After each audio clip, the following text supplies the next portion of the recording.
ठीक, अब समझते हैं सौर परिवार को सचित्र समझाइए। प्रश्न यह है हमारा, ठीक है। सौर परिवार यानी सौर मंडल, ठीक है। सौर मंडल भी कह सकते हैं, सौर परिवार भी कह सकते हैं। ये किस में जाता है आप लोग बताओ? ये जाता है आपका किस में बताओ भाई? अभी बताया था पिछले क्वेश्चन में। किस में बताओ बताओ। आप लोग लिख नहीं रहे क्या? इसे लिखो भाई, ठीक है। चैनल पर नए हो तो सब्सक्राइब कर लें जरूर जरूर, ठीक है। इसमें आपको यूपीएससी तक तैयारी करवाई जाएगी, ठीक है, बिल्कुल फ्री में। इसमें है खगोल विज्ञान में जाता है। किस में जाता है? खगोल विज्ञान में सौर परिवार, ठीक है। अब समझते हैं सौर परिवार है क्या। देखो, सूर्य एवं उसके चारों ओर चक्कर लगाने वाले ग्रह मिलकर सौर परिवार का निर्माण करते हैं, ठीक है। सूर्य के जो चारों ओर चक्कर लगाते हैं उन्हें ही सौर परिवार कहते हैं, ऐसे समझ लो आप, ठीक है। सूर्य के जो चक्कर लगाता है वो क्या है? सौर परिवार, ठीक है। समझ गए? सौर परिवार में वो शामिल हो जाते हैं। यानी इस जो सूर्य है वो मुखिया है, समझ लो। इस मुखिया के सब नाच रहे हैं, ठीक है। 8 भी ग्रह सब लोग नाच रहे हैं इसके बीच में, ये बीच में सब लोग नाच रहे हैं, ये मालिक है, समझ लो सूर्य, ठीक है। समझ गए? सूर्य एवं उसके चारों ओर चक्कर लगाने वाले ग्रह क्या हैं? ग्रह सौर परिवार का निर्माण करते हैं। क्या करते हैं? निर्माण करते हैं। सूर्य एक तारा है। ये क्वेश्चन एक कंप्यूटर वाला एग्जाम दिया था तो उसमें आया था। सूर्य क्या है? एक तारा है, एक पिंड है, ये ग्रह है। तो लोग कोई ग्रह लगाया है, कोई उल्का पिंड लगाया आया, ठीक है। ये सूर्य क्या है? एक तारा है, ये ध्यान रखना, एक नंबर में जरूर जरूर पूछ सकता है। सूर्य क्या है? एक तारा है, ठीक है। कोई ये ग्रह नहीं है, आप लोग ग्रह समझ रहे हैं इसको, ठीक है। इसके चारों ओर 8 पिंड। कितने पिंड है? 8 पिंड। पिंड मतलब क्या होता है? ग्रह। क्या होते? ग्रह। पिंड का कहते हैं? ग्रह का, ठीक। इसके चारों ओर 8 पिंड या ग्रह एक निश्चित कक्षा, देखो इनकी एक निश्चित कक्षा होती है। जैसे इनसे जो मान लो आपको स्कूल है और जो है आपको घर, ठीक है। तो यहाँ से जाने के लिए आपको डेली निश्चित है कि ना, इतनी दूरी आपको चलने पड़ी भाई, निश्चित है। वैसे ही इनका हिसाब है। अगर एक चक्कर पूरा करना है तो निश्चित दूरी इन लोगों को चलनी पड़ेगी उस हिसाब से, समझ गए आप लोग? ठीक, एक निश्चित कक्षा में चक्कर लगाते हैं, ठीक है। समझ गए? नहीं समझ गए? उतना तो चक्कर भाई लगना है, ठीक है। अगर स्कूल जाना है तो उतना चलना पड़ेगा, ठीक। सौर परिवार में बुध, सौर परिवार में कौन कौन से ग्रह हैं ये समझते हैं। सौर परिवार में कौन से हैं? बुध पहला ग्रह है, ध्यान रखना, यही मेन है। क्या है? बुध है। इसको हिंदी में कहते हैं मर्क्यूरी। क्या कहते हैं? मर्क्यूरी। सूर्य का समीप प्रस्थ ग्रह है, ठीक है, यानी सबसे निकट ग्रह है, ठीक है। समझ गए? सबसे निकट ग्रह अगर कोई पूछे कौन सा है तो बुध है। कौन सा है? बुध, ठीक है। वहीं शुक्र यानी वीनस बुध के बाद सूर्य का निकटतम ग्रह है, यानी बुध के बाद दूसरा नंबर किसका है? शुक्र का, ठीक है। और शुक्र को भोर का तारा कहते हैं। इसको कहते हैं शुक्र, क्या कहते हैं? भोर का तारा या शाम का तारा कहते हैं। देखो ध्यान रखना इसको नाम से। देखो जब सूरज उगता है तो इसे मान लो कहते हैं भोर हो गई, और जब सूरज छिप जाता है आगे के लिए, ठीक है, तो उसे क्या कहते हैं? यानी शाम का तारा, यानी डूब गया है सूरज, ठीक है। तो देखो उसको भोर का भी तारा कहते हैं और शाम को तारा किसको कहते हैं? शुक्र को, ठीक है। शुक्र को भोर का तारा कहते हैं और शाम का तारा। देखो इसलिए ये कहा गया है क्यों सबसे पहले किरणें इसी के ऊपर लगेंगी। ये आकर भाई सूर्य के बाद शुक्र से आएंगी। मान लो चूलिए से मान लो परिक्रमा हो रही है, कभी कभी हो भी जाता है, ठीक है। तो सबसे पहले इससे जाएंगी, फिर पृथ्वी पर आएंगी धीरे धीरे, ठीक है। तो शाम का तारा के नाम से जाना जाता है। उसके बाद शुक्र ग्रह के बाद किसका नंबर आता है? पृथ्वी, जिसपे घर के लोग रह रहे हैं, घर के बैठे हैं, ठीक है, बात कर रहे हैं, हम लोग पढ़ रहे हैं, ठीक है। सिर्फ एकमात्र पृथ्वी पर ही जीवन है और 8 ग्रहों में किसी पर जीवन नहीं है, ठीक है। समझ गए? पृथ्वी इसको कहते हैं अंग्रेजी में अर्थ। क्या कहते हैं? अर्थ। सौर मंडल का एकमात्र ऐसा ग्रह है। सौर मंडल समझ रहे हैं? यानी इसके सूर्य के जो 8 ग्रह हैं, 8 ग्रहों में से सिर्फ पृथ्वी ही एक ऐसा ग्रह है जहाँ जीवन पाया जाता है, जीवन पाया जाता है। बाकी 8 ग्रह में सब खाली पड़े हैं, वीरान पड़े हैं, कोई उन्हें पूछा ना है, समझ लो। इसमें ना कोई जीवित प्राणी है ना कुछ है, समझ लो, कोई प्राणी रहता ही नहीं है, ठीक है। सिर्फ पृथ्वी पर ही लोग हैं और बहुत ज़्यादा हैं, जिससे इतना भ्रष्टाचार करके देश में फैल रहा है। समझ गए आप लोग, इतने ज़्यादा हो गए हैं लोग, ठीक।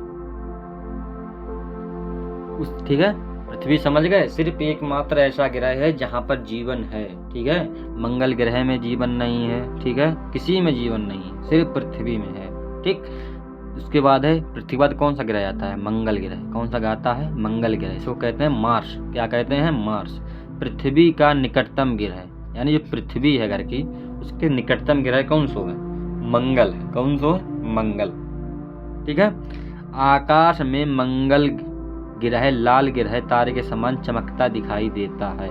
आकाश में मंगल ग्रह लाल तारे के समान चमकता दिखाई देता है, इसलिए इसको लाल ग्रह भी कहते हैं। एक नंबर में पूछ लेगा, लाल ग्रह किसे कहते हैं? इसको कहते हैं मंगल ग्रह को, ठीक है। इससे क्वेश्चन बन गया है। देखो, मंगल ग्रह लाल ग्रह तारे के समान चमकता दिखाई देता है, तो उसमें पूछ देगा एग्जामिनर, ठीक है, लाल ग्रह किसे कहते हैं? तो किसे कहते हैं भाई? मंगल ग्रह को, ठीक, ध्यान रखना। उसके बाद मंगल ग्रह के बाद किसका नंबर है? बृहस्पति। कौन सा ग्रह आता है? बृहस्पति। बृहस्पति मतलब अंग्रेजी में कहते हैं जुपिटर। सौर मंडल का सबसे बड़ा ग्रह, यानी सबसे बड़ा एरिया इसी का है। किसका? बृहस्पति का, ठीक है। सबसे बड़ा है, पृथ्वी से भी बड़ा है, ठीक है, समझ गए। सौर मंडल का सबसे बड़ा ग्रह यही है, बृहस्पति, ठीक, ध्यान रखना। ये लिख लो कॉपी में, ठीक है। आप लोगों को हमारे इसलिए पढ़ा दे रहे हैं, ठीक है। और ठीक है। अब समझते हैं अरुण ग्रह। इसके बाद कौन सा आता है? अरुण ग्रह, ठीक है। अरुण ग्रह सूर्य के 286.7 करोड़ किलोमीटर दूर स्थित है। जो अरुण ग्रह है, अरुण ग्रह के बारे में भी घर के लोग जानेंगे, चिंता मत लो, ठीक है। आगे जो पृथ्वी से कितने दूर है? 286.7 करोड़ किलोमीटर दूर स्थित है, समझ गए। और वरुण, देखो पहले आता है अरुण, उसके बाद क्या आता है? वरुण। ये वरुण ग्रह जो है कितना बहुत अधिक मिलता जुलता है, किससे मिलता है? अरुण ग्रह से, समझ गए। अरुण और वरुण एक दूसरे से मिलते जुलते हैं, ठीक है। सूर्य से इसकी दूरी 449.7 करोड़ किलोमीटर है, समझ गए, समझ गए। सूर्य से इसकी दूरी कितनी है? वरुण की 286 है, उसकी कितनी है? 249, समझ लो कितना दूरी पड़ गया। इतनी दूरी पर एक ग्रह है, करोड़ किलोमीटर है, ठीक, समझ गए। अब ठीक, टॉपिक है पृथ्वी की उत्पत्ति संबंधी, ठीक है, यानी पृथ्वी की उत्पत्ति कैसे हुई थी, इसके संबंध में जानेंगे, ठीक है। तो इसमें 3 टॉपिक दिए गए हैं, मुझे सबसे अच्छा यही लगा, तो मैं आपको यही समझा दे रहा हूँ, ठीक है। बाकी जो 2 वाले हैं वो आप देख लेना, मुझे लगता है यही आएगा, क्यों ये मेन लग रहा है मेरे को, मैंने इसको पढ़ के देखा तो ये ज़्यादा कुछ है, ठीक है, ये समझते हैं। पृथ्वी की उत्पत्ति संबंधी नव तारा परिकल्पना को समझाइए, ठीक है। ये नव तारा परिकल्पना क्या समझिए, ठीक है। इसको कहते हैं अभिनव तारा क्या है? अभिनव तारा क्या है? इससे सौर परिवार की उत्पत्ति किस प्रकार हुई और संक्षिप्त विवरण दीजिए, ठीक है, यानी संक्षिप्त आपको टिप्पणी मान, ठीक है। अब ये समझते हैं। ब्रिटिश गणितज्ञ होयल एवं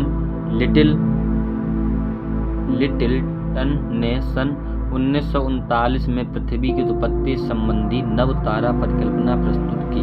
देखो किसने की? ब्रिटिश साम्राज्य के एक थे गणितज्ञ, यानी इस देश के थे होयल, का नाम था उनको होयल एवं लिटिलटन थे, ठीक है, ने सन 1939 में पृथ्वी की उत्पत्ति में कल्पना एक प्रस्तुत करी, ठीक है। कितने में? 1939 ईस्वी में इन लोगों ने एक कल्पना प्रस्तुत करी, ठीक है। इसको नाम है नव तारा परिकल्पना, इसको जानते हैं, ठीक है।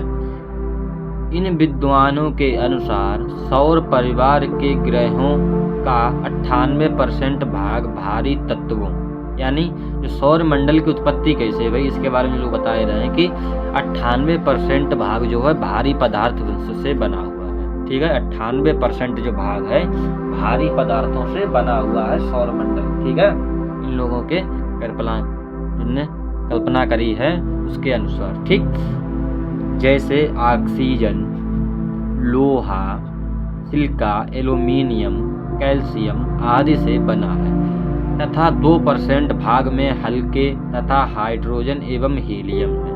यानी कि 2% में जैसे हीलियम गैस हो गई और हाइड्रोजन, ठीक है, ये चीज़ें 2% गैसें आ जाती हैं, और बाकी जो 98% जो भारी गैसें हैं जैसे लोहा है, सिलिका है, एल्यूमीनियम है, कैल्शियम है आदि, ठीक है, इन भारी तत्वों की उत्पत्ति हाइड्रोजन के जलने से हुई।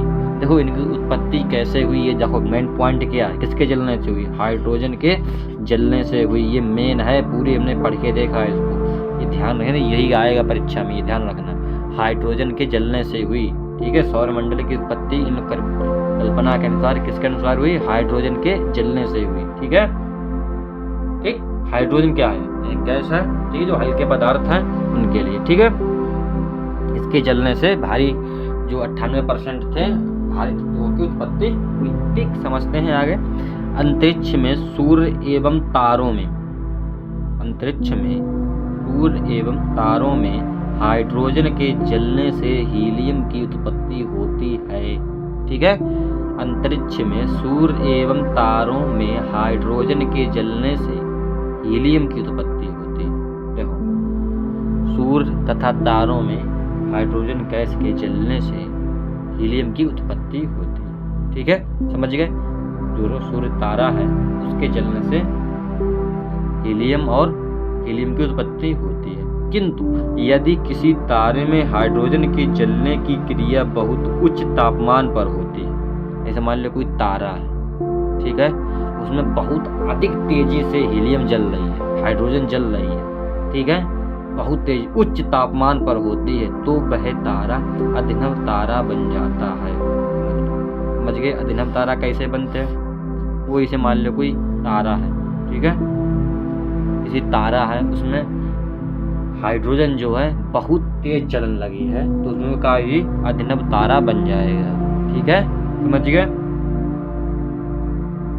और विस्फोट द्वारा भारी पदार्थ को बाहर फेंक देता है।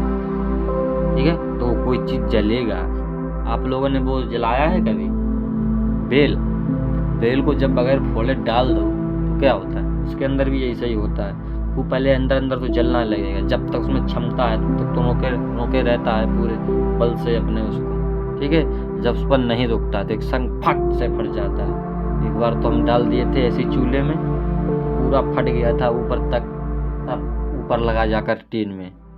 ठीक है, तो वैसे ही इसमें है, ऐसे ये भी एक गोला है, ठीक है, बेल की तरह, जितना गर्म होता है उतना हीट पकड़ता है। ठीक है, और जितना खूब उच्च ताप इसमें ताप हो जाता है तो एक संग फट जाता है। ठीक है, बेल की तरह, और सब इसके जो है इसके अंदर जो भारी पदार्थ थे वो इधर उधर फेंक देता है बाहर। ठीक है, समझ गए, एक बेल की भांति। ठीक, इन पदार्थों के संग्रहित होने से ग्रहों की रचना हुई। ये लोग कहते हैं एक तारा था, देखो पृथ्वी रचना है, समझो पृथ्वी रचना कैसे हुई, एक तारा था, ठीक है, कोई मान लो एक तारा था, उसमें हाइड्रोजन के जलने से हीलियम की उत्पत्ति हुई।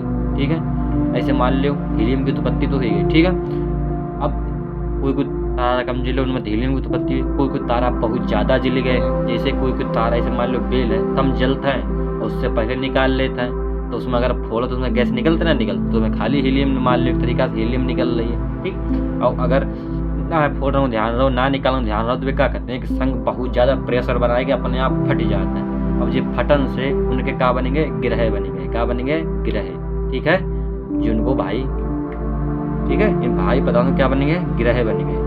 इन पदार्थों को संग्रहित होने से ग्रहों की रचना हुई। ये लोग कहने की कल्पना ये है कि ठीक तारे थे वो गर्म हुए, बहुत ज़्यादा गर्म हो गए, और उसके फटने से धीरे धीरे कणों से मिलकर आपस में इनकी उत्पत्ति, ग्रहों की उत्पत्ति हो गई। ठीक,